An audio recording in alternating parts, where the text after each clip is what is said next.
What's up mga ka-RTV? For today's video, ang lulutuin natin guys is adobong pugita guys. Itong pugita nga pala guys galing kay Utol kay Christopher Alcantara from Calayo, Nasugbu, Batangas guys. Pinadala ni Utol yan para sa atin guys. Yan pala nakikita nyo guys, nalaga ako na, hindi ko na napakita kanina yung picture niya nung buhay pa siya guys. Pero sariwang sariwa yan nung dinala rito sa bahay guys, buhay pa yan. Yan, nalaga na natin yan guys, mga 20 minutes nating nilaga yan kasi medyo malaki yung pugita natin, medyo matigas-tigas yung laman nito guys. Yan.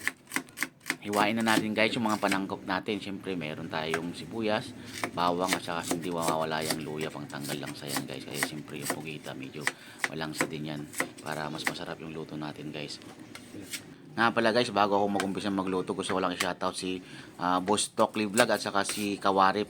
Lagi nakasubaybay kay ka-RTV yan guys. Shoutout kay Kawarip saka kay Tokli Vlog.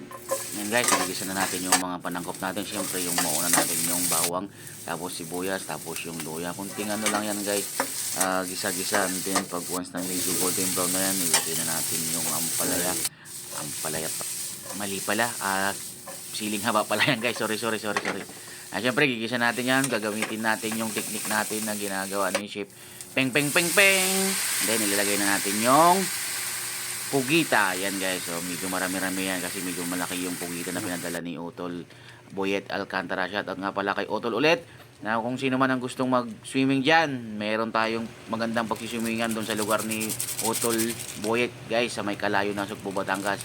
Nasa comment below guys yung contact number niya para kung gusto nyo maligo, meron tayong pupuntahan doon sa Calayo, Nasugbu, Batangas Beach Resort.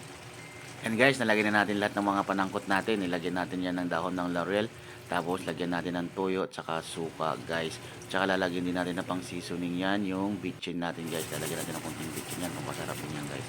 And then pag medyo ganyan na yung textures niya, medyo malapot-lapot na, lagyan na natin guys ng siling labuyo. Siyempre isa yan sa magpapasarap pag medyo manganghang yung pugita. Mas masarap yan guys. Yan na mga ka-RTV, luto na ang adobong pugita ni ka-RTV.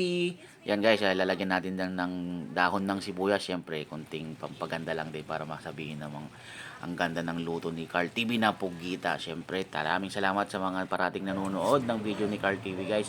Maraming salamat. Sana po huwag kayong magsawang sumuporta at mag-like, follow, and share. Maraming salamat guys. Siyempre, first bite kay Boss Bert. Yan yung first bite natin. Si Boss Bert natin. Kasama natin sa mga vlog natin. And then, siyempre, bibigyan natin ng magandang kuha si Boss Clint Capella. Maraming salamat po.